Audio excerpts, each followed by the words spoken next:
Xin chào, chào mừng quay trở lại với Ariana Gajuna. Chúng ta vẫn đang ở giữa chương 10. Đó là một sự nghiên cứu về lửa và củi. Và điều này đã được cho là để làm sáng tỏ nó. Đúng hơn là người nhìn ở đó trước sự nhìn thấy, và đặc biệt là trước thứ các bạn nhìn thấy. Hay là người nhìn đến sau, hay người nhìn và thứ các bạn nhìn thấy đến cùng một lúc. Thậm chí có khả năng là chúng ta đang nhìn mọi thứ theo cách chúng ta nghĩ thế. Nếu các bạn đang không nhìn mọi thứ theo cách các bạn nghĩ các bạn đang nhìn mọi thứ, thì không sớm thì muộn các bạn cũng gặp rắc rối. Các bạn bắt đầu cãi nhau với chồng của mình, hoặc các bạn làm những việc mà không có ý nghĩa để làm cho mọi thứ xảy ra. Giống như tôi không biết nữa, trong việc kinh doanh của các bạn làm những việc mà không dẫn đến kết quả như các bạn nghĩ, bởi vì các bạn không hiểu câu hỏi này là liệu rằng người nhìn thấy một cái gì đó trước khi cái này xuất hiện ở đó, hay là cái này ở đó trước và rồi sau đó người này thấy nó. Tất nhiên nó áp dụng cho Pháp Phật Dược Sư. Nếu các bạn đang trì tụng một bài chú, khung thời gian giữa các bạn và bài chú là gì? Có phải các bạn đến trước và sau đó các bạn trì tụng bài chú không? Nhưng làm thế nào các bạn có thể đến trước nếu các bạn là một người thực hành bài chú, bởi vì các bạn chưa trì tụng xong một bài chú. Vì vậy trên thực tế bài chú nên đến trước và sau đó người trì tụng chú nên đến sau. Nhưng sau đó một bài chú không thể tự trì tụng chính nó và điều đó trở nên khó hiểu. Nếu nó trở nên khó hiểu với các bạn đang đi đúng hướng. Nếu nó không gây khó hiểu, các bạn đang đi sai hướng. Nếu nó có vẻ khó hiểu với các bạn, thì nó đang làm lung lay cách thông thường mà các bạn nhìn mọi thứ. Điều mà theo đạo Phật luôn luôn là sai. Các bạn đã luôn luôn sai. Quan điểm của các bạn về việc liệu bài chú đã đến trước, hay người trì tụng chú đã đến trước, hoặc cách bài chú hoạt động. Nếu các bạn nghĩ rằng các bạn biết, thì các bạn có thể đang mắc một sai lầm. Và sau đó khi các bạn trì tụng các bài chú không hiệu quả lắm, nó không có sức mạnh lắm. Nó có sức mạnh hơn nhiều nếu các bạn hiểu cách nó thực sự hoạt động. Và nó giống như mối quan hệ giữa gỗ và lửa, củi và lửa. Vậy là chúng ta đã đi qua nửa chặng đường nghiên cứu về củi và lửa của chúng ta. Chúng ta bắt đầu nào. Chúng ta sẽ đi đến khổ thơ số 8. Và nó nói rằng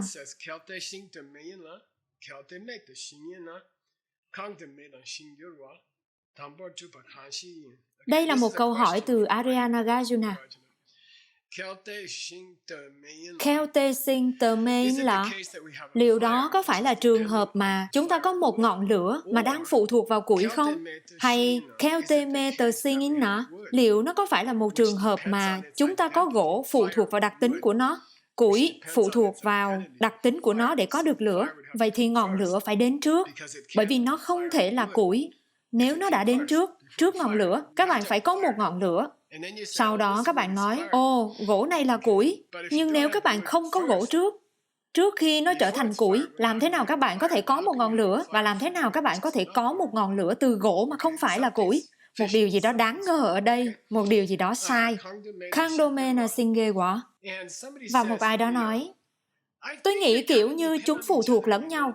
Ngọn lửa cần gỗ để bắt đầu cháy. Nhưng gỗ cần ngọn lửa trước khi các bạn có thể gọi nó củi. Vì thế, một ai đó nói, Gisela, có nghĩ giống như thể chúng đang phụ thuộc lẫn nhau.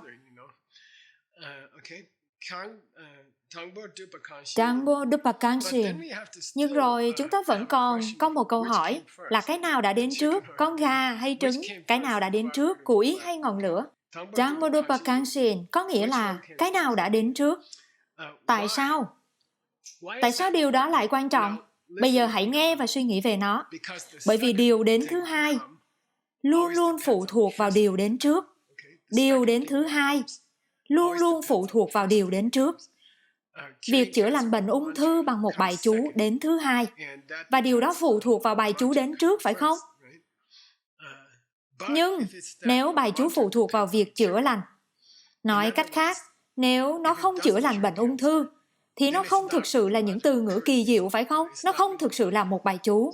Vì vậy, trong trường hợp đó, đầu tiên các bạn nên chữa lành cho một ai đó bằng một số từ ngữ, và sau đó những từ ngữ đó sẽ trở thành một bài chú. Nhưng rồi làm thế nào để các bạn biết phải nói những từ ngữ gì nếu các bạn không biết liệu chúng có phải là một bài chú chưa? Các bạn có thể chỉ cần đọc mặt bên của một hộp ngũ cốc hoặc một cái gì đó và xem liệu nó có giúp ích không. Vì vậy, nó không phải là một bài chú cho đến khi các bạn chữa lành cho một ai đó. Nhưng rồi nếu nó không phải là một bài chú cho đến khi các bạn chữa lành cho một ai đó, các bạn sẽ phải tiếp tục tri tụng những từ ngữ khác nhau cho đến khi một điều gì đó đã hiệu quả, và rồi đó sẽ là một bài chú. Các bạn hiểu ý tôi chứ? Vì vậy đừng quên rằng thứ đến thứ hai phải phụ thuộc vào thứ đến trước. Vậy thì bệnh ung thư được chữa lành dựa vào bài chú, hay là bài chú dựa vào việc chữa lành? Bởi vì bài chú không phải là những từ ngữ đặc biệt cho đến khi có một điều gì đó xảy ra từ nó. Kelte sinh tờ main nọ. Nếu nó là ngọn lửa mà đã đến trước, và rồi nó phụ thuộc vào gỗ, Madupa là Dupakyo, vậy thì lửa không thể đã xuất hiện mà không có gỗ. Nếu ngọn lửa đến trước, và sau đó gỗ trở thành củi, vậy thì ngọn lửa không phụ thuộc vào gỗ, bởi vì thứ nó phụ thuộc vào phải đến trước, đúng không? Nếu ngọn lửa đến trước, sau đó nó phụ thuộc vào gỗ, vậy thì ngay khi ngọn lửa bắt đầu, có thể có ngọn lửa mà không cần gỗ, trước khi nó đã đang phụ thuộc vào gỗ. Pupacha hoài sinh la dặn, nếu gỗ đã đến trước, nhân tiện chúng ta đang ở khổ thơ chính, Nemepa Yangi Wayan. Vậy thì, không có một ngọn lửa thì gỗ vẫn sẽ là củi. Trước khi đã có bất kỳ ngọn lửa nào, gỗ sẽ là củi. Trước khi các bạn đã nhìn thấy một ngọn lửa đến từ nó, các bạn có thể gọi nó là củi. Được rồi, và chúng tôi có một bức ảnh về củi ở đây. Và ý tôi là nó chưa phải củi cho đến khi có một ngọn lửa. Có vẻ như một ai đó đã cột nó lại. Có vẻ như một ai đó cắt nó theo một cách nhất định. Mặc dù chúng ta chưa biết chắc chắn rằng đó là củi. Chúng ta không biết liệu có một ai đó không sử dụng những cái thanh này cho một việc gì đó khác không. Như vậy, cho đến khi có một ngọn lửa, đây không phải là củi. Và cho đến khi có củi thì không có lửa. Như vậy, có lẽ mọi việc không xảy ra theo cách chúng ta đã nghĩ. Có lẽ bài chú không chữa được ung thư. Có lẽ một điều gì đó khác đang tạo ra bài chú và bệnh ung thư và cách chữa bệnh ung thư. Có thể là những hạt giống của chúng ta. Có thể là những hạt giống tinh thần của chúng ta. Vậy thì làm sao thầy ứng dụng điều đó, Gisela? Làm thế nào để thầy áp dụng điều đó vào cuộc sống của thầy? Vâng, vậy thì việc cứu mạng sống của động vật sẽ rất hợp lý. Bởi vì sau đó bài chú sẽ hiệu quả. Ví dụ như chống lại bệnh ung thư. Sẽ có những hạt giống trong tâm thức của các bạn cho một mối quan hệ nhân và quả giữa bài chú và việc chữa bệnh ung thư. Tôi đã thực hiện khóa tu 3 năm, từ năm 2000 đến năm 2003. Và tôi nhớ đã có một người phụ nữ tham gia khóa tu với chúng tôi. Cô ấy đã không cùng dòng truyền thừa với chúng tôi. Cô ấy từ dòng truyền thừa khác, nhưng cô ấy đã năn nỉ tôi. Liệu tôi có thể dựng một cabin được không? Tôi có thể thực hiện khóa tu 3 năm này không? Chúng tôi đã có, tôi không rõ, 5-6 người trong các cabin, canh lều khác nhau. Và cô ấy nói, tôi có thể cùng tu với các anh không? Và chúng tôi đã nói, được chứ. Và cô ấy đã có được sự cho phép từ thầy của cô ấy. Và rồi tôi nhớ rằng, trước khóa tu và sau khóa tu, chúng tôi không thể nói chuyện trong suốt khóa tu. Nhưng chúng tôi đã từng có những cuộc thảo luận rất căng thẳng. Và đó là một câu hỏi rất thú vị. Cô ấy nói, sức mạnh của vị thầy của các bạn không đến từ phía các bạn. Mọi thứ khác có thể đến từ phía các bạn. Mọi thứ khác đến từ những hạt giống của các bạn. Nhưng sức mạnh của vị thầy của các bạn thì chỉ nằm trong vị thầy của các bạn. Và điều đó không đến từ phía các bạn. Cho dù các bạn là một người tốt hay một người xấu, nó không quan trọng. Các bạn có những hạt giống gì không quan trọng. Nếu một người là thầy của các bạn thì có sức mạnh. Người này có sức mạnh. Sau đó chúng tôi nói, thì vâng, nhưng Đức Phật đã nói thế. Những dòng đầu tiên của cuốn sách này. Đức Phật đã nói, tất cả mọi thứ đến từ những nguyên nhân và tất cả mọi thứ đến từ những hạt giống. Đó là những dòng đầu tiên trong cuốn sách nổi tiếng nhất của Ngài Nagarjuna.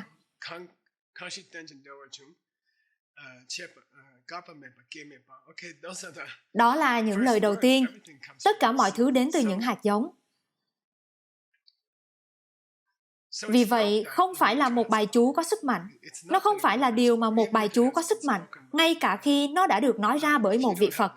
Nếu các bạn không có những hạt giống để làm cho nó có sức mạnh, thì nó không có sức mạnh.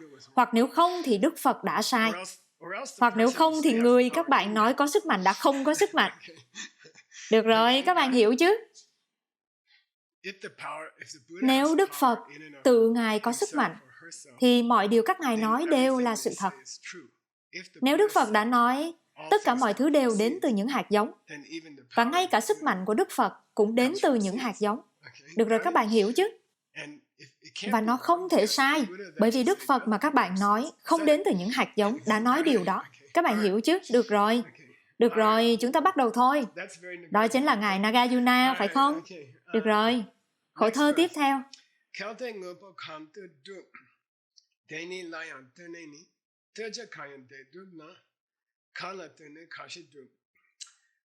Nếu ngọn lửa phụ thuộc vào củi, vậy thì ngọn lửa... Nếu gỗ đã đến trước và ngọn lửa đã đến thứ hai, thì nếu một thứ bị phụ thuộc bởi ngọn lửa, đó là củi. Củi đã phụ thuộc vào điều gì để được gọi là củi? Vì vậy, được rồi, tôi hiểu sự phụ thuộc đi theo một chiều. Nếu tôi nói là có một nhân và duyên khởi, liệu có một mối quan hệ phụ thuộc nào với lửa không? Sau đó các bạn nói vâng. Ồ, cái gì? Ồ, ngọn lửa phụ thuộc vào củi. Các bạn không thể có một ngọn lửa mà không có nhiên liệu nào đó.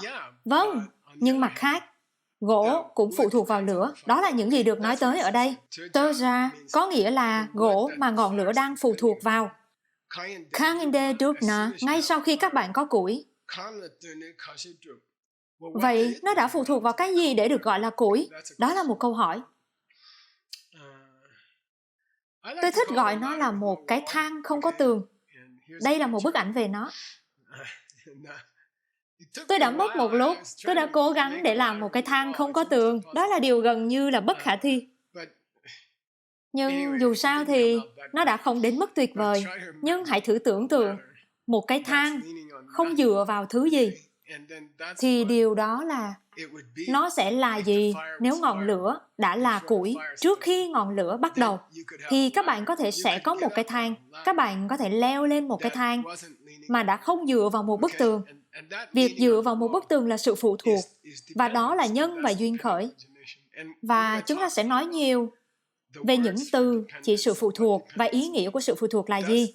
Vậy việc chữa lành bệnh ung thư phụ thuộc vào bài chú, hay là bài chú phụ thuộc vào việc chữa lành bệnh ung thư?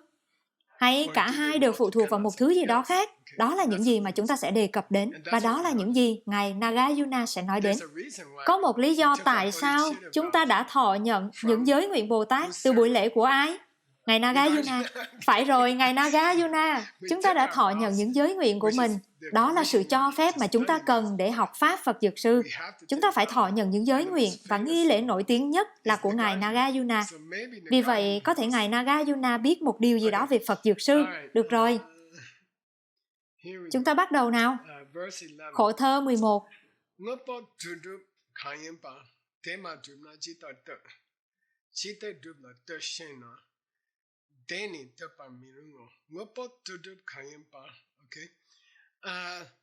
Có một từ rất quan trọng ở đây được gọi là tuduk. Và điều này thật thú vị đối với chúng tôi. Nó có nghĩa là những thứ này xảy ra bởi vì những thứ khác. Và nổi tiếng nhất, tôi nghĩ, văn bản của Sugen, văn bản của nhóm Mignus. Chúng tôi đang dịch một bản luận giải rất khó của Ngài Vasubandhu, Ngài Thế Thân, về bánh xe luân hồi. Và các bạn sẽ nhìn thấy ở đó định nghĩa của nhân và duyên khởi, định nghĩa của sự phụ thuộc.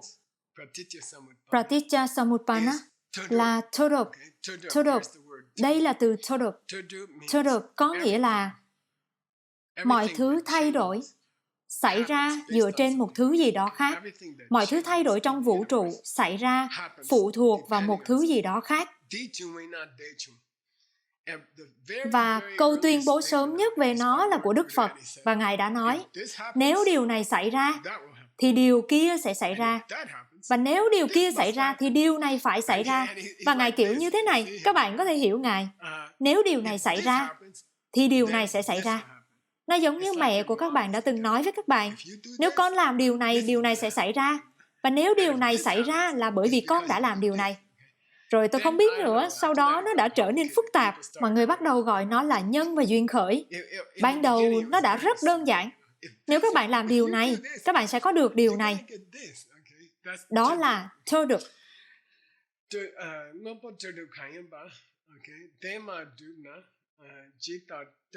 Làm thế nào lửa có thể phụ thuộc vào gỗ? Và bây giờ chúng ta gặp phải một điều rắc rối với ngài Nagarjuna. Và nó có vẻ hơi bất công. Nếu các bạn ép ngài vào một góc, nếu các bạn nói phải, nhưng ngài không thể có một ngọn lửa mà không có một thanh củi. Và ngài thì, được rồi. Nhưng ngọn lửa mà các bạn nghĩ rằng các bạn không thể có được nếu không có củi, thì dù sao đi nữa, nó cũng không tồn tại. Và các bạn giống như, chờ đã, bây giờ ngài đang thay đổi mọi thứ. Và ngài nói, đúng, thì đừng nói với tôi ngọn lửa phụ thuộc vào gỗ, bởi vì dù sao đi nữa ngọn lửa không thể tồn tại. Ý ngài là gì? Ngọn lửa mà các bạn đang nghĩ đến không thể tồn tại. Tại sao ạ? Bởi vì con nghĩ nó đến từ gỗ. Nhưng con đang cố chứng minh nó đến từ gỗ. Tôi biết, nhưng điều đó có nghĩa là các bạn nghĩ nó đến từ gỗ. Vâng, con nghĩ nó đến từ gỗ. Đó là điều con đang cố chứng minh với ngài. Nhưng ngọn lửa các bạn nghĩ đến từ gỗ, không thể đến từ gỗ. Nên các bạn không thể chứng minh được ngọn lửa đến từ gỗ. Bởi vì ngọn lửa các bạn muốn chứng minh đến từ gỗ thì không tồn tại. Và nó giống như các bạn bị thất vọng. Các bạn giống như, thưa ngài, con đang cố gắng chứng minh một điều gì đó với ngài. Nó giống như có một cuộc tranh luận với vợ của các bạn. Rồi anh chàng kia thật buồn cười. Chitte có nghĩa là cái quái gì vậy? Anh chàng kia nói tôi không quan tâm. Chitte là một từ rất ngắn phải không? Chitte. Nhưng nó có nghĩa là dù sao đi nữa, anh chàng kia đã hiểu Chitte. Chitte, dù sao thì ngọn lửa không phụ thuộc vào gỗ. Và rồi ngài Nagarjuna nói, không, bạn không thể có một cái thang dựa vào một bức tường không tồn tại. Các bạn không thể có thang dựa vào hoặc phụ thuộc vào một bức tường nếu bức tường đó không tồn tại. Cái gì không có ở đó? Không có củi ở đó. Tại sao? Chưa có lửa thì làm sao nó có thể là củi được? Có lẽ đó là tôi không biết nữa. Gỗ mà họ sẽ sử dụng để xây dựng một quán cà phê khi họ có giấy phép trong 3 năm. Một điều gì đó kiểu như thế. Các bạn vẫn chưa biết gỗ đó là gì cả. Được rồi. Và tôi thích bức ảnh này. Và đây là bức ảnh cũ mà chúng tôi sử dụng trong DCI. Đó là một chiếc bút. Các bộ phận của một chiếc bút nằm trên một cái bàn. Tôi hy vọng như vậy. Điểm chính yếu ở đây là việc đặt cây bút trên bàn cũng không tự tồn tại. Chúng tôi đã nói nhiều lần tại sao nó không phải là một cây bút. Cho đến khi hạt giống nở ra trong tâm thức của các bạn. Chúng tôi đã nói về điều đó vô số lần. Nhưng bây giờ, nếu các bạn nhìn vào cây bút nằm trên bàn, cây bút nằm trên bàn, đó cũng đang đến từ những hạt giống của các bạn. Sự phụ thuộc của cây bút vào các bộ phận đang đặt trên bàn cũng đang đến từ hạt giống của các bạn. Được rồi, khổ thơ tiếp theo.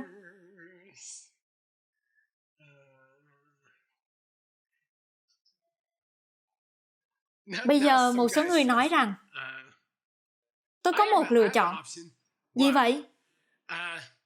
Ngọn lửa phụ thuộc vào gỗ và cùng lúc nó không phụ thuộc vào gỗ. Vậy là sao? Ngài đang thất vọng và nói rằng ngọn lửa không phụ thuộc vào gỗ bởi vì nó chưa phải là một thanh củi và thanh củi cần có lửa trước khi có thể. Anh ấy nói, nhìn thấy được rồi ngài Nagarjuna, tôi có một đề nghị. Hãy nói cả hai cùng lúc. Lửa phụ thuộc vào gỗ và đồng thời nó không phụ thuộc vào gỗ. Vậy là sao? Vậy thì các bạn hạnh phúc và tôi hạnh phúc.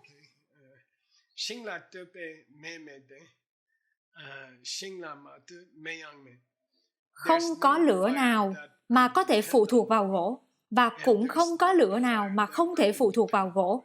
Do đó, Không có gỗ nào mà phụ thuộc vào ngọn lửa, và không có gỗ nào mà không phụ thuộc vào ngọn lửa. Không có lửa nào mà không phụ thuộc vào gỗ, nhưng không có lửa nào mà phụ thuộc vào gỗ. Không có gỗ nào mà phụ thuộc vào ngọn lửa để trở thành củi, và không có gỗ nào mà không phụ thuộc vào ngọn lửa để trở thành củi. Vậy là sao? Hãy cứ để nó như vậy. Anh chàng kia đã nói, Ngài cũng có thể có chiếc bánh của mình và ăn nó. Và câu trả lời của Ngài Nagarjuna là thật ngớ ngẩn. Và tôi cố gắng tạo ra một bức ảnh ngớ ngẩn. Pachi, bạn đã sẵn sàng chưa? Tôi không biết nữa. Tôi hy vọng rằng nó thì ngớ ngẩn. Đó là một cái cốc ở trên bàn. Tôi không biết nữa. Tôi thực sự đã rất cố gắng để tìm ra bức ảnh này. Cái cốc ở trên bàn, nhưng nó không ở trên bàn, bởi vì đồng thời cái bàn cũng ở trên cái cốc. Cái cốc ở trên bàn và cái bàn ở trên cái cốc. Vì vậy, Ngài Nagarjuna, Ngài không cần phải đấu tranh để quyết định liệu ngọn lửa phụ thuộc vào gỗ hay gỗ phụ thuộc vào ngọn lửa. Cả hai thì sao? Hãy nói cả hai. Thật không may, chiếc cốc sẽ chỉ có một, phải không nào?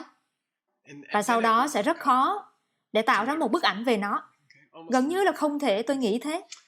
Được rồi, chúng ta hãy đi đến khổ thơ tiếp theo. Ngài tách khổ thơ tiếp theo thành hai. Và khi Ngài làm điều đó, luôn có một lý do quan trọng nào đó cho điều đó. Vì vậy, chúng ta sẽ gọi một nửa khổ thơ là 13A. Và nó rất đơn giản.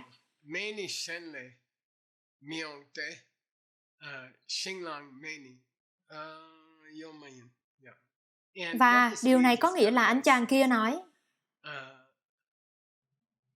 Ngài có thể nhìn thấy nó. Nếu Ngài có thể nhìn thấy nó, nếu Ngài có thể nhìn thấy lửa đốt cháy gỗ,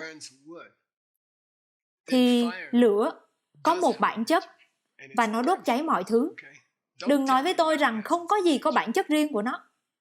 Các bạn không cần phải là một nhà triết học để thấy rằng mọi thứ không trống rỗng. Chúng là một cái gì đó. Chúng không trống rỗng. Lửa thì không trống rỗng. Tại sao? Các bạn có thể nhìn thấy nó đốt cháy gỗ. Nếu một ngọn lửa đốt cháy một cái gì đó, thì các bạn không thể nói nó không có bản chất. Nó có một bản chất. Bản chất của nó là gì? Nó đốt cháy mọi thứ. Tất nhiên rồi, các bạn có thể nhìn thấy. Đừng làm phiền tôi, đó là tất cả. Anh chàng kia nói, hãy mở mắt ra, Ngài Nagarjuna, hãy nhìn kìa. Và có lẽ anh ấy đã đốt một que diêm hoặc thứ gì đó. Anh ấy nói, hãy nhìn này, ngọn lửa đang đốt cháy gỗ. Được chứ, Ngài hiểu chứ? Đừng nói với tôi nó không có một bản chất riêng của nó. Đừng nói ngọn lửa diêm thì trống rỗng. Bởi vì nó không trống rỗng. Bởi vì nó đang làm một điều gì đó. Nếu các bạn có thể thấy rằng nó đang làm cái gì đó, nó không trống rỗng. Đừng đưa cho tôi thứ trống rỗng này. Vì vậy, điều đó là rất trong tiếng Tây Tạng, đó là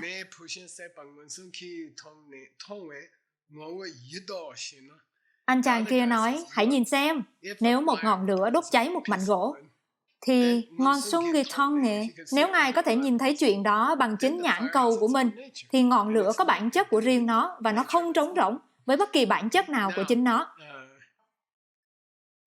Bây giờ, chúng ta sẽ nhận được câu trả lời của Ngài Nagarjuna. Nhưng trước hết, Ngài nói, và có một cách diễn đạt tiếng Anh Mỹ, có thấy mới tin, có thấy mới tin. Anh chàng kia nói, hãy nhìn xem, có thấy mới tin. Và Ngài Nagarjuna nói, hãy để tôi cho bạn xem một bức ảnh ngay bây giờ. Để tôi cho các bạn xem một bức ảnh với một ai đó đeo cặp kính nào đó. Và có một cách diễn đạt tiếng Anh Mỹ được gọi là nhìn mọi thứ với cặp kính màu hồng. Thực tế, tôi đã có một buổi nói chuyện một lần, cách đây khá lâu, và tôi đã mua 100 cặp kính này. Tôi đã trao chúng cho tất cả mọi người. Và tôi nói, thế giới có màu hồng đúng không? Và tất cả họ đều giống như, vâng. Và tôi nói, phải, tôi có thể nhìn thấy thế giới có màu hồng. Do đó, nó phải như thế. Bạn đã nói nếu bạn có thể nhìn thấy một thứ gì đó là một cách nhất định, nó phải là theo cách đó. Một anh chàng nói, vâng, được rồi, hãy đeo kính này vào. Mọi thứ có màu hồng không? Phải, có thực sự là như vậy không? Không, đúng, bởi vì bạn đang nhìn thấy nó, nhìn thấy mới tin. Nếu bạn nhìn thấy tất cả mọi thứ trong vũ trụ có màu hồng, sau đó nó phải có màu hồng. Đó đã là lập luận của bạn. Sau đó người này nói, không, Ngài đã làm rối mắt của tôi. Ngài đeo cặp kính hồng này cho tôi. Vâng, có lẽ không có kính phát. Mắt của bạn bị rối loạn. Được rồi chứ, có lẽ bạn đang làm rối tung mọi thứ mọi lúc. Và đó là ý tưởng. Được rồi.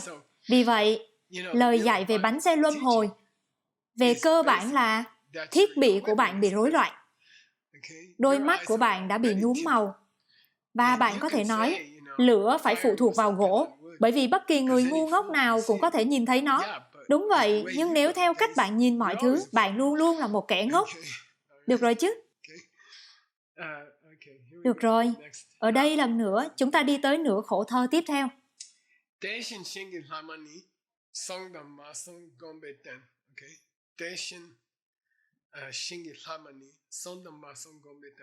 Bây giờ, Ngài Nagarjuna, Ngài thực hiện một chiến lược thú vị và nhân tiện trong toàn bộ cuốn sách này, và hầu hết các cuốn sách của Ngài Nagarjuna đều giống như một chiến dịch quân sự. Tôi đã xem một bộ phim về Alexander Đại Đế. Ông ấy rất tuyệt. Ý tôi là ông ấy là một kẻ giết người tàn bạo. Nhưng trận chiến vĩ đại đầu tiên của ông ấy, tôi nghĩ ông ấy có 40.000 người Macedonian chống lại 1 triệu người Ba Tư. Và ông ấy 21 tuổi. Và đó là 21. Và ông ấy đi ra ngoài đó. Và ông ấy nói, được rồi, tôi đã có một ý tưởng. Và chiến lược của ông ấy thì thật tuyệt vời. Ông cưỡi ngựa cùng với 100 người và họ bắt chước theo cách đó để những người lính đang đối mặt với những người lính, phải không? Ông ấy đi ra cùng với 100 người và ông ấy chạy theo cách đó với những con ngựa của mình. Và các vị tướng khác thì giống như, ngài ấy đi đâu rồi? Tôi không biết nữa. Chúng ta phải đi như thế này và chiến đấu với nhau. Ngài ấy đang làm gì? Ngài ấy đi đâu rồi? Nhưng anh đi theo ngài ấy, tìm xem ông ấy sẽ đi đâu. Và sau đó ông ấy đã đi vòng quanh. Vị tướng đã không còn được bảo vệ, vị tướng Ba Tư, và ông ấy... Được rồi, hiểu chưa? Bây giờ tại sao chúng ta lại đang nói về điều đó? Ngài Nagarjuna làm điều tương tự. Ngài nhìn thấy toàn bộ điều này gần giống như một chiến dịch quân sự. Và đây là bước đi tiếp theo của Ngài. Đây là bước tiếp theo của Ngài. Hatma có nghĩa là còn sót lại, phải không Tim? Hatma nghĩa là còn sót lại. Ngài nói, nhìn xem, chúng ta hãy chỉ dừng lại ở đó về ngọn lửa và củi. Nó đã diễn ra quá lâu, đã 2 lớp rồi. Hãy kết thúc nó. Ngài nói, bất cứ điều gì khác bạn muốn nói về củi, hãy dừng lại đi. Và anh chàng kia nói, quá chờ đã. Ngài nói, quay trở lại Sondamma Songkon, quay trở lại chương về việc bước đi trên một con đường. Đó là chương thứ 2. Đi và đến. Ngài nói, nhìn xem, tôi không cần phải tranh luận toàn bộ chuyện này với bạn.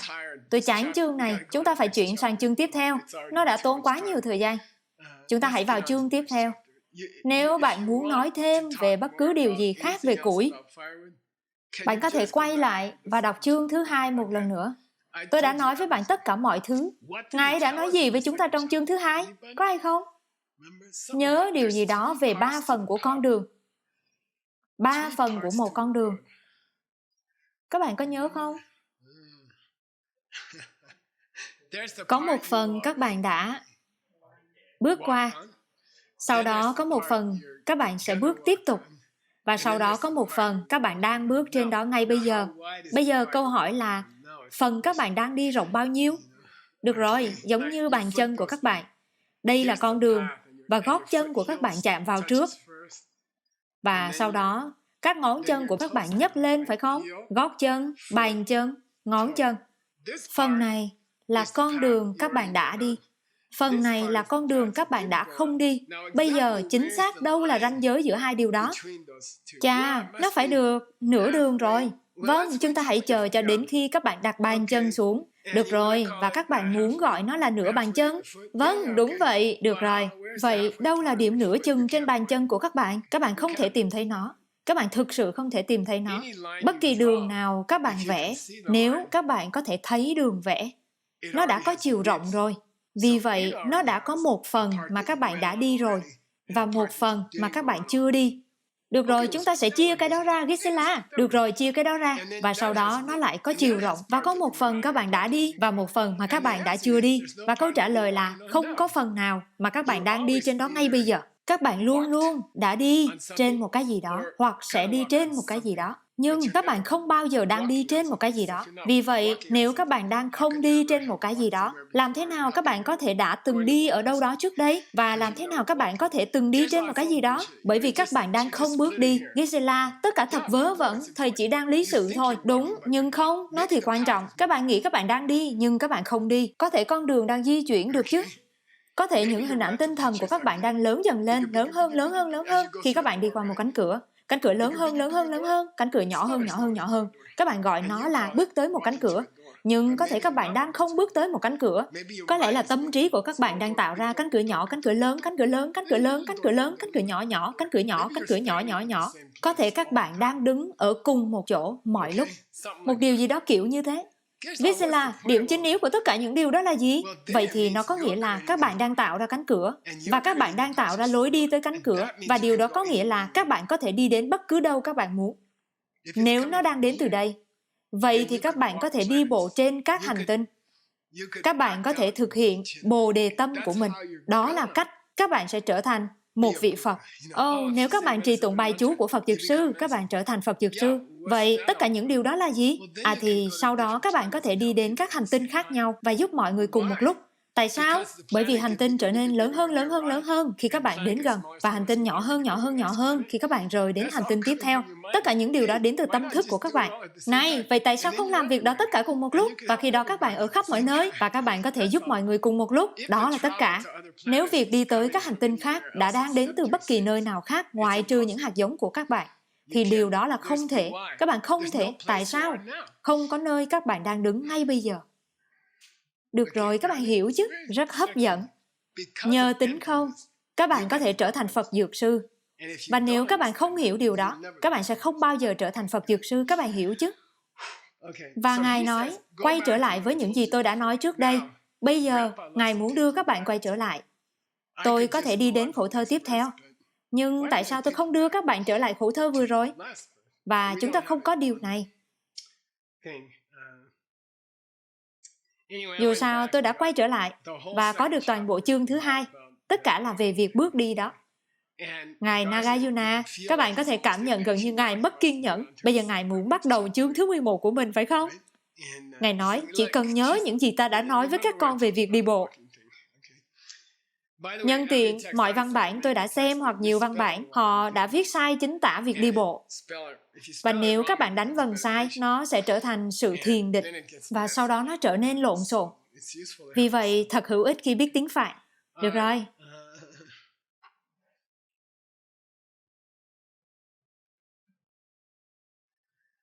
Có nghĩa là, tôi không biết nữa, tôi đã có một tâm trạng. Bức ảnh tiếp theo chúng ta sẽ xem xét.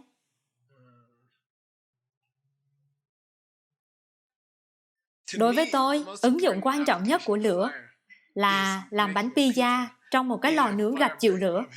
Chúng ta có cái nào ở đây không? Tôi không biết nữa. Hả?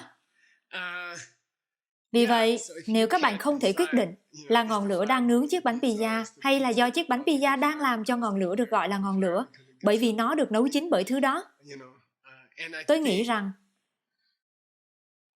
việc thảo luận về liệu có phải chiếc bánh pizza xác định ngọn lửa hay ngọn lửa nấu chín chiếc bánh pizza, nó tương tự với điều gì nào? Ngài Nagarjuna vừa nói gì? Ngài vừa nói gì? Các bạn không thể tìm thấy. Các bạn không thể tìm thấy bây giờ. Đúng, các bạn không thể tìm thấy bây giờ. Vì thế các bạn không thể nướng một chiếc bánh pizza. Và đó là lý do tại sao chúng tương tự. Đó là lý do tại sao Ngài muốn đưa chương thứ 2 vào chương thứ 10. Các bạn không thể tìm thấy một nơi mà chiếc bánh pizza đang được nấu chín. Trong thời gian tạm thời, các bạn không thể tìm được một nơi mà chiếc bánh pizza được hoàn thành. Nó không tồn tại. Ngài chỉ đang ngồi trước mặt chàng trai đó và Ngài như thế. Tôi quá chán với ngọn lửa này. Agni Indana. Anh chàng đó nói, có lời cuối nào Ngài muốn nói với tôi không?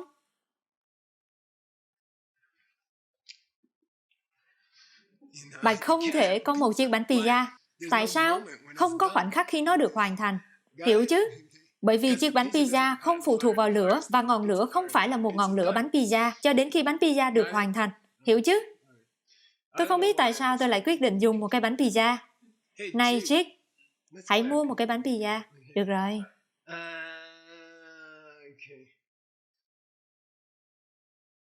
Tôi sẽ chỉ cho các bạn biết bản dịch tiếng Anh của khổ thơ cũ. Phần đó tôi đã dịch rồi. Trước hết, đã đi thì không phải là đang đi, cũng không phải là không đang đi. Và tuy nhiên, ngoại trừ việc đã đi và chưa đi, bạn không bao giờ có thể đang bước đi. Đó là một phần của những dòng mà Ngài đang nói đến. Được rồi. Và sau đó, có một khổ thơ khác có liên quan.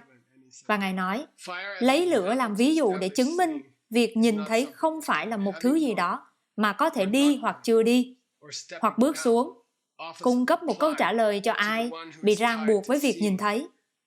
Nói cách khác, nếu các bạn luôn tin vào đôi mắt của mình, thì tôi sẽ đưa cho các bạn lập luận về việc đi bộ. Không phải lúc nào các bạn cũng có thể tin vào đôi mắt của mình. Tại sao? Tôi đã nói với các bạn về việc bước đi. Có vẻ như có một nơi mà các bạn đang đi, nhưng không có. Vì vậy, đừng tin tưởng vào đôi mắt của các bạn. Đó là chủ đề chúng ta đang xem xét ngay bây giờ. Đừng nói với tôi ngọn lửa phải phụ thuộc vào gỗ, bởi vì các bạn có thể thấy nó cháy khi có gỗ ở đó. Sau đó chúng tôi nói đừng tin vào đôi mắt của các bạn. Các bạn cũng nghĩ rằng các bạn đang đi bộ, phải không? Các bạn nghĩ các bạn đang đi đến một cánh cửa, nhưng các bạn chưa bao giờ đến. Nhưng đôi mắt của con thấy như vậy. Đó là vấn đề. Được rồi. Chúng ta có thể đi đến khổ thơ 14. Điều này kéo dài quá, tôi xin lỗi. Tôi nghĩ Ngài Nagarjuna cũng muốn đi vào khổ thơ tiếp theo. Ngài Nagarjuna ở đây, Ngài kiểu như thực hiện một sự xem xét lại, và Ngài nói, hãy xem xét 4 khả năng ở đây.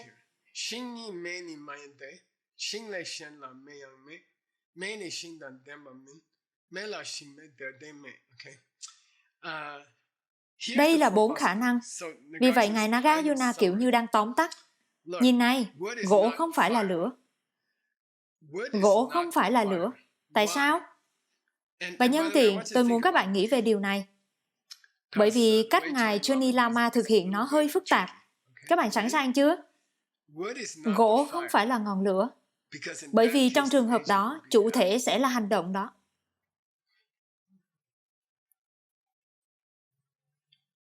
Điều đó làm cho gỗ trở thành chủ thể. Vì vậy, nó không phải là ngọn lửa đang đốt cháy gỗ, mà là gỗ đang nuôi một ngọn lửa. Được chứ? Ai đã đến trước, con gà hay quả trứng? Ngọn lửa có đang đốt cháy gỗ không? Đó có phải là tất cả những gì chương này nói về không? Và Ngài Johnny Lama nói, không. Gỗ đang nuôi ngọn lửa. Ngọn lửa là đối tượng của hành động đó. Không phải chủ thể. Gỗ đang nuôi ngọn lửa. Sau đó, anh chàng đó nói, chà, tôi tưởng lửa đã đang đốt cháy gỗ. Tôi đã nghĩ ngọn lửa là chủ thể và gỗ là đối tượng. Sau đó, Ngài Nagarjuna nói, chà, hãy nghĩ về nó. Bạn cũng đã nghĩ rằng bạn đang đi bộ. Tôi sẽ nói lại một lần nữa. Nhân tiện, tôi xin lỗi, chúng ta phải đi nhanh. Chúng tôi đang cố gắng hoàn thành cuốn sách này trong 5 năm, và đây là cách duy nhất. Ngay bây giờ, ngày hôm nay, chúng ta đang di chuyển với trí tuệ mỗi 5 năm. Nếu chúng ta di chuyển chậm hơn, sẽ mất 20 năm. Thật đấy. Được rồi, chúng ta bắt đầu nào. Các bạn phải xem đi xem lại những video này cho đến khi các bạn hiểu được. Được rồi. Gỗ không phải là ngọn lửa. Bởi vì sau đó, chủ thể sẽ là hành động đó. Khi các bạn nói theo cách đó, ai là chủ thể? Tôi sẽ nói lại một lần nữa. Gỗ không phải là ngọn lửa. Bởi vì nếu gỗ đã là ngọn lửa, chủ thể sẽ là hành động đó. Ngài đang nói ngọn lửa đối tượng của gỗ. Gỗ đang nuôi ngọn lửa. Điều đó kiểu như ngụ ý rằng gỗ đã đến trước, và rồi nó đang nuôi ngọn lửa. Và Ngài nói, tôi không muốn bạn nói ngọn lửa đang đốt cháy gỗ. Sau đó, ngọn lửa đã đến trước, và gỗ đã đến sau, phải không? Xin lỗi. Vâng, ngọn lửa đã đến trước, và gỗ đã đến sau. Được rồi. Vậy chúng có là cùng một thứ không? Ngọn lửa có phải là gỗ không? Không. Ý tôi là ngọn lửa đang đốt cháy gỗ, hay gỗ đang nuôi ngọn lửa. Nhưng chúng thực sự không thể đang xảy ra cùng một lúc. Sau đó điều thứ hai là, liệu gỗ có tách biệt với ngọn lửa không? Và Ngài nói, không, nó thì không. Tại sao? Bởi vì khi bạn nói củi tách biệt với ngọn lửa, bạn nghĩ chúng không bao giờ chồng lên nhau. Khi các bạn nói Rebecca tách biệt với Michael, thì ý các bạn muốn nói là họ không phải là anh em sinh đôi Siamese ở đâu đó. Cô ấy ở đằng kia, tôi ở đây.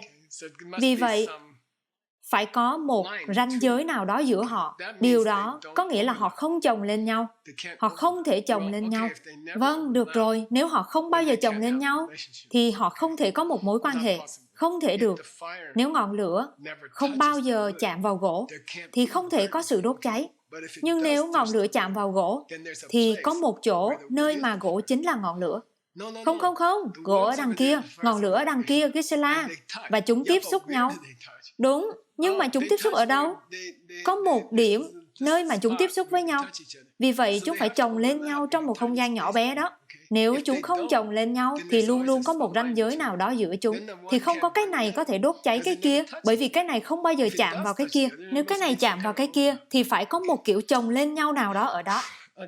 Nếu gỗ không được tách biệt với ngọn lửa, thì các bạn không thể có ngọn lửa đốt cháy gỗ, bởi vì ngọn lửa là gỗ. Được rồi, liệu ngọn lửa có liên quan đến gỗ hay không? Không. Liệu ngọn lửa hoàn toàn không có gỗ hay không? Không, bởi vì như vậy thì nó sẽ không cháy. Như vậy đây là 4 sự lựa chọn. Tôi sẽ nhắc lại chúng. Và một lần nữa, các bạn không cần phải hiểu nó ngay lần đầu tiên, chỉ cần tiếp tục lắng nghe về nó. Nếu các bạn nghĩ các bạn hiểu Nagarjuna ngay lần đầu tiên các bạn đọc nó, thì chắc chắn các bạn đang say xỉn hay tương tự. Được rồi. Gỗ không phải là ngọn lửa, bởi vì như vậy thì chủ thể của hành động sẽ là hành động đó. Gỗ không tách biệt với ngọn lửa, bởi vì nếu chúng đã tách biệt thì không thể có một ngọn lửa. Lửa không liên quan đến gỗ, bởi vì nếu đã liên quan, thì một phần nào đó của ngọn lửa sẽ là gỗ. Và nếu các bạn nói điều đó là ngớ ngẩn, thì tôi nói, tốt thôi, được rồi, vậy thì nước có thể tạo ra lửa. Tại sao? Bởi vì chúng không chạm vào nhau. Nếu lửa đã không có gỗ, thì sẽ không có lửa. Nếu lửa đã không có mối quan hệ với gỗ, thì làm thế nào các bạn có thể có một ngọn lửa? Điều gì đang thực sự xảy ra khi lửa đốt cháy gỗ? Các bạn có nghiệp để có một ngọn lửa. Đó là tất cả. Các bạn có những hạt giống để có một ngọn lửa. Gỗ không đang tạo ra ngọn lửa. Gỗ đang không nuôi ngọn lửa. Và ngọn lửa đang không đốt cháy gỗ. Những hạt giống của các bạn đang nở. Đó là tất cả. Đó là tất cả. Đó là những gì Ngài Nagarjuna muốn các bạn. Đó là tất cả những gì Ngài muốn các bạn hiểu. Ngọn lửa đang không đốt cháy gỗ và gỗ đang không nuôi ngọn lửa. Hạt giống của các bạn đang nở và các bạn nhìn thấy một ngọn lửa. Hãy dừng việc suy nghĩ rằng gỗ tạo ra ngọn lửa. Hoặc hãy dừng việc suy nghĩ rằng ngọn lửa đang đốt cháy gỗ. Hãy dừng việc suy nghĩ như thế. Những hạt giống của tôi đang nở thành gỗ. Những hạt giống của tôi đang nở thành lửa. Đó là tất cả. Hãy bắt đầu cố gắng để suy nghĩ như thế. Những hạt giống của tôi đang nở thành bài chú của Phật Dược Sư. Và rồi những hạt giống của tôi đang nở thành bệnh ung thư đang dừng lại. Những hạt giống của tôi đưa chúng lại với nhau. Những hạt giống của tôi khiến chúng trở thành nhân và quả. Chúng không phải là nhân và quả. Chúng không thể là nhân và quả. Bởi vì cái này không thể chạm vào cái kia. Không khác gì với việc nơi các bạn đã đi và nơi các bạn sắp đi có thể không bao giờ chạm vào nhau. Được rồi. Được rồi. Chúng ta hãy đi đến khổ thơ tiếp theo. Tôi xin lỗi, khổ thơ này thực sự dài.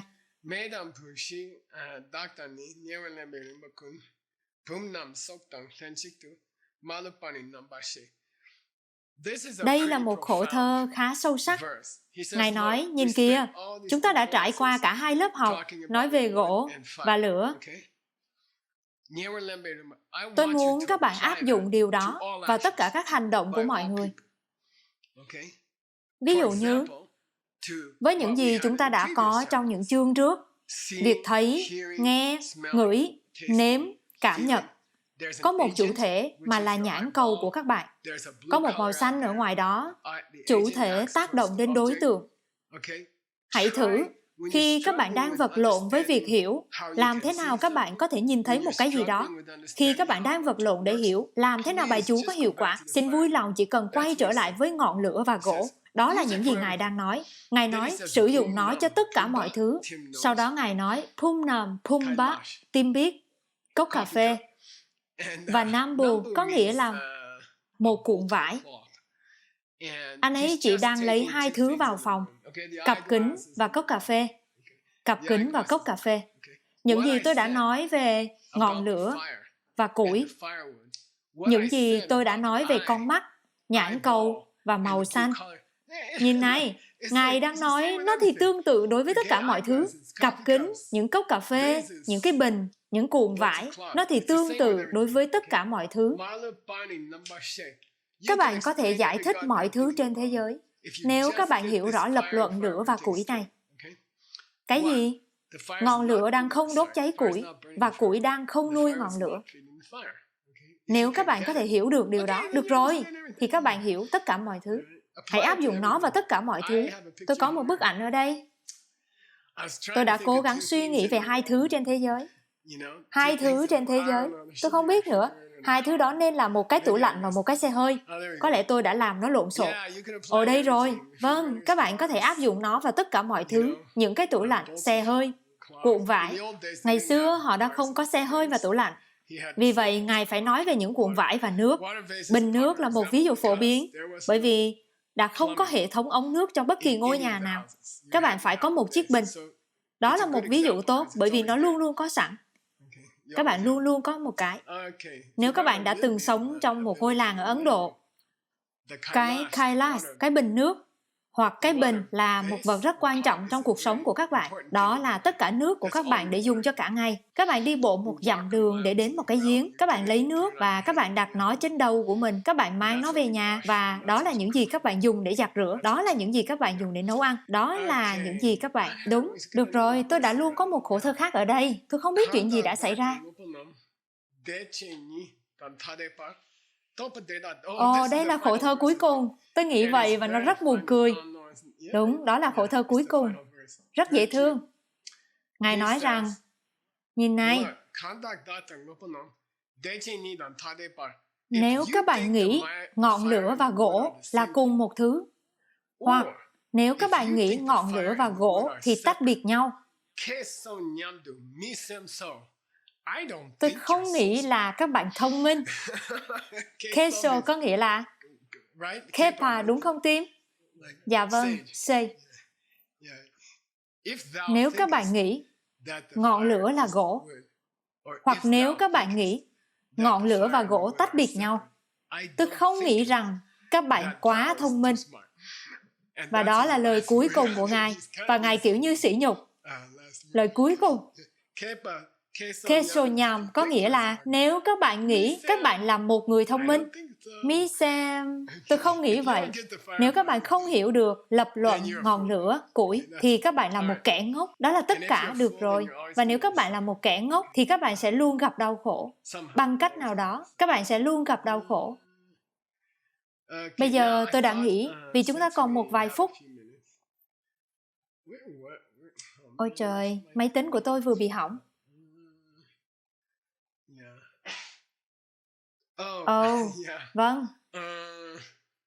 Bạn đã có một bức ảnh cho tôi chứ? Pachi, tôi muốn tiếp tục gọi bạn là Seiji, bởi vì tên của bạn kết thúc bằng chữ Y. Nó là hình con rùa phải không? Đúng. Tôi đã nghe nói Tim thích những con rùa, vì vậy tôi có một bức ảnh con rùa. Tôi thích bức ảnh này. Đây là một niềm tin cổ xưa ở Ấn Độ, rằng toàn bộ vũ trụ được nâng đỡ bởi một con rùa, rằng vũ trụ tồn tại trên lưng của một con rùa. Bây giờ nghe này. Nếu các bạn sai về việc con rùa nâng đỡ thế giới, các bạn cũng sai về mọi việc trên thế giới. Các bạn hiểu chứ? Nếu các bạn nghĩ rằng thế giới đang được nâng đỡ trên lưng của một con rùa, cái gì đang được nâng đỡ trên lưng của một con rùa? Thế giới. Bao nhiêu thứ trên thế giới? Tất cả mọi thứ trên thế giới. Được rồi, thế thì các bạn sai về mọi thứ trên thế giới. Được rồi, các bạn hiểu chứ? Nếu các bạn nghĩ rằng thế giới tồn tại trên lưng của một con rùa, thì các bạn sai bao nhiêu điều? Tất cả mọi thứ trên lưng. Đó là bao nhiêu? Đó là tất cả mọi thứ. Nhân đây, mọi người luôn đưa cho tôi những cuốn sách vào mọi lúc. Các bạn không biết đấy. Và tôi không biết tại sao, đặc biệt là khi tôi rời khỏi một thành phố hoặc một đất nước, họ luôn luôn đưa cho tôi một cuốn sách nào đó ở sân bay. Kiểu như, ồ, Gisela, hãy đọc cuốn sách này, nó giống với những gì thầy dạy. Tôi thì kiểu như, tôi không nghĩ vậy. Nhưng tôi luôn lịch sự, tôi nhận cuốn sách. Và tôi có một trò chơi mà tôi chơi với chính mình trong khi tôi đang chờ ở hàng xét hộ chiếu. Tôi mở cuốn sách ra tại một câu và tôi nhìn vào nó. Và nếu nó không vớ vẩn, tôi có lẽ sẽ đọc một trang khác. Nhưng nếu câu đó thật vớ vẩn, thì khi tôi qua được hải quan, và tôi chắc chắn rằng những người đó không nhìn tôi nữa, và sau đó tôi ném nó đi. Tôi ném cuốn sách đi, và bạn bè của tôi kiểu như, Gisela, tại sao thầy không đưa nó cho cửa hàng từ thiện khi thầy về tới nhà? Không, tôi không muốn bởi vì nó sai hoàn toàn. Tôi không muốn chịu trách nhiệm cho việc người khác nảy ra một ý tưởng ngu ngốc trong tâm trí của họ mà sẽ khiến họ đau khổ suốt phần đời còn lại.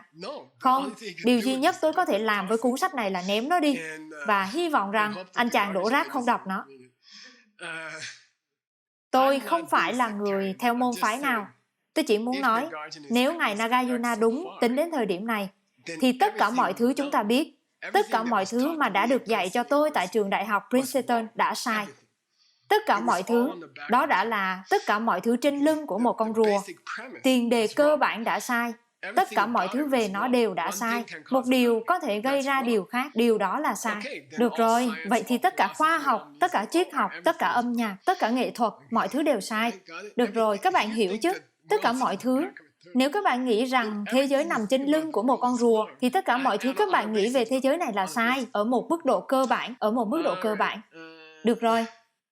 Vì vậy, đừng đưa sách cho tôi, trừ khi sách đó đồng ý với ngài Nagarjuna, bởi vì tôi không hứng thú. Được rồi. Và đừng nói nó chỉ giống như những gì tôi dạy, bởi vì nó chỉ không giống như những gì tôi đang dạy. Nó thực sự làm tôi thất vọng. Được rồi, chúng ta sẽ học một bài tiếng Phạn nhỏ. Đừng nghĩ rằng điều này vô dụng. Khi các bạn trở thành một vị Phật, các bạn nói tiếng Phạn. Vì vậy, thế nào, học một vài từ bây giờ. Nó sẽ giúp tâm trí của các bạn sẵn sàng cho sau này. Vì vậy, apesha. Hãy nói apesha. Apesha. Apesha. Đúng. Bây giờ đây là một từ thú vị bởi vì Christina, khi một từ tiếng Phạn bắt đầu với chữ cái A, nó là một sự phủ định. Nhưng ở đây thì không phải. Và nó rất khó hiểu. Vì vậy, nó không phải là apesha, mà là apa. Iksha, vâng. Đúng, được rồi, hiểu chứ? Vì vậy, đúng vậy. Vì vậy, nó không phải là apesha, giống như avidya, ignorance, sự vô minh, không hiểu biết. Nó không phải là apesha, mà là apa, iksha. Vì vậy, đừng nhầm lẫn được chứ. Nó có nghĩa là gì trong tiếng Tây Tạng? Đó là topa. Topa có nghĩa là gì? Phụ thuộc vào bức tường. Cái than phụ thuộc vào bức tường. Ngọn lửa phụ thuộc vào gỗ. Và gỗ phụ thuộc vào ngọn lửa. Nhân và duyên khởi, cả hai đều phụ thuộc vào những hạt giống của các bạn.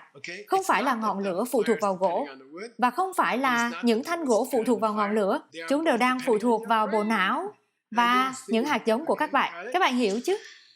Vì vậy, sự phụ thuộc trở nên rất quan trọng. Từ apesha trở nên rất quan trọng. Bây giờ, nó thật tuyệt vời. Apa có nghĩa là away, đi xa, ra khỏi. Và away đến từ apa. Iksa có nghĩa là các bạn đã có parissa. Để nhìn tốt lắm. Vì vậy, các bạn đang tìm kiếm sự giúp đỡ từ ai đó. Này, Christina, tôi cần một số đồ cắt móng tay. Và tôi nhìn ra khỏi chính mình hướng đến bạn. Nó được gọi là nhìn xa khỏi chính mình hướng đến người khác. Bởi vì các bạn cần một cái gì đó. Tôi phụ thuộc vào Christina vì những cái đồ cắt móng tay. Chỉ một vài phút trước. Vì vậy, đó được gọi là Appa Iksa. Nhìn ra đằng kia để tìm sự giúp đỡ, tìm kiếm những gì các bạn cần. Này, Shikme, bạn có thể cho tôi một miếng pizza không? Tôi đang phụ thuộc vào bạn. Apesha, apesha. Tôi đang nhìn hướng đến bạn. Các bạn hiểu chứ? Được rồi, chúng ta đã có Isha. Rồi khi chúng ta đã học Parissa, phải, và sau đó nghiên cứu, nhìn vào một cái gì đó, nhìn xung quanh, lục lọi xung quanh. Đúng, và đừng quên, nhân tiện thêm, bạn có thể quan tâm, chỉ có một. Đây là từ tiếng Tây Tạng là Topa, L-T-O-S, Latatatanarotosata. Gốc của từ đó là gì? Câu hỏi 50 đô. Đời đã, bạn đang nhìn ở đây. Tawa, điều đó có nghĩa là nhìn. Vì vậy, gốc của từ Tây Tạng này thì cũng tương tự như là gốc của từ tiếng Phạn. Khi các bạn nói nhân và duyên khởi trong tiếng Tây Tạng, các bạn đang nói nhìn một ai đó khác. Các bạn hiểu chứ? Cùng một gốc LT. La ta ta ta. Được rồi, tuyệt vời. Được rồi, đó là bài học tiếng Phạn của các bạn. Tôi xin lỗi, đó là một chương khó. Đó có thể là lớp khó nhất mà chúng ta sẽ học. Có lẽ vậy, vì vậy đừng nản lòng nhé. Hãy xem lại nó lần nữa và lần nữa và lần nữa. Tôi đã dành, tôi không biết nữa, gần như 30 năm cố gắng để hiểu những thứ này. Vì vậy đừng có thất vọng. Chỉ cần tiếp tục quay trở lại. Mỗi lần các bạn quay trở lại, các bạn sẽ hiểu thêm một chút. Tôi nói, các bạn không thể thực sự trì tụng chú nếu các bạn không hiểu những điều này. Các bạn có thể, ý tôi là rõ ràng bất cứ ai cũng có thể trì tụng các bài chú. Nhưng nếu các bạn muốn chúng có sức mạnh, các bạn phải hiểu những điều này. Được rồi, hẹn gặp lại các bạn sau nhé.